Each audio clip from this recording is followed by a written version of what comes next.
आपण पाहत आहात रायगड टुडे न्यूज, जनमनाचा कानोसा, समाज मनाचा आरसा। डिप्लोमा इन फार्मसी परीक्षेत भायसोच्या विद्यार्थ्याचे घवघवीत यश। संस्थापक किशोर जैन यांनी यशस्वी विद्यार्थ्यांचे केले कौतुक। नागोठणे रोशन पदकी।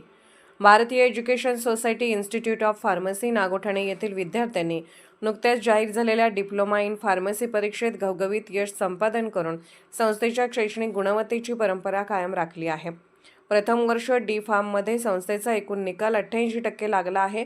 यामध्ये विघ्नेश राजेश खरसाईकर यांनी 84.40% गुणांसह प्रथम, सौरभ दिनेश गुप्ता याने 82.40% गुणांसह द्वितीय, तर आर्यन अंकुश दबडे याने 79.10% गुणांसह तृतीय क्रमांकाचा मान पटकावला आहे। द्वितीय वर्ष डी फार्ममध्ये संस्थेचा एकूण निकाल 78% इतका लागला आहे। यामध्ये मनाली हरिश्चंद्र मांडवकर हिने 86.9% गुण मिळवत प्रथम क्रमांक, पुरुषोत्तम शशांक म्हात्रे यांनी 82.9 गुणांसह द्वितीय क्रमांक, तर जीविका जितेंद्र धामणसे हिने 81.82% गुणांसह तृतीय क्रमांकाचा मान मिळवला आहे।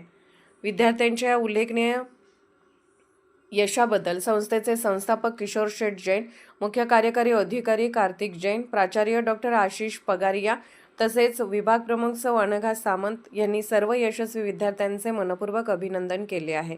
विद्यार्थ्यांची मेहनत, पालकांचे सहकार्य आणि शिक्षकांचे मार्गदर्शन यामुळे हे यश शक्य झाल्याचे त्यांनी सांगितले।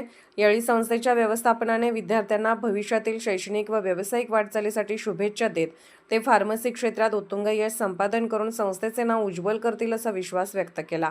संस्थेतील सर्व शिक्षक, शिक्षकेतर कर्मचाऱ्यांनीही यशस्वी विद्यार्थ्यांचे अभिनंदन करून त्यांच्या उज्ज्वल भविष्यासाठी शुभेच्छा दिल्या। Bharatiya education society institute of pharmacy ही संस्था गुणवत्तापूर्ण फार्मसी शिक्षण देत विद्यार्थ्यांच्या सर्वांगीण विकासासाठी सातत्याने कार्यरत असून भविष्यातही अशीच यशस्वी परंपरा राखण्याचा संकल्प व्यक्त केला आहे। रायगड टुडे न्यूज चॅनलला लाईक करा, शेअर करा आणि सबस्क्राईब करा।